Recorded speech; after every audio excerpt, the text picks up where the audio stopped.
Nakatakdang mamahagi ng financial assistance ang Department of Social Welfare and Development sa mga nasalanta ng Bagyong Tino at Uwan sa Catanduanes at Aurora.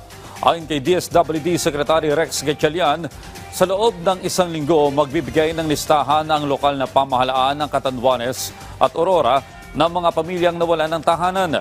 Patuloy naman ang pamamahagi ng family food packs sa mga nasalantang pamilya sa Catanduanes at Aurora, kabilang ang mga nasa evacuation centers.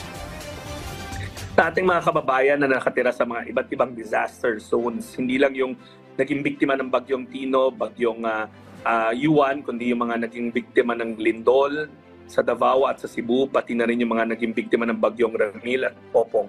Makakaasa ho kayo na ang pamahalang nasyonal sa direktiba ng ating Pangulo ay hindi ho kayo makakalimutan. Kayo ang prioridad namin, sisiguraduhin namin na that you get the relief that you need, but also tutulungan namin ka sa inyong recovery.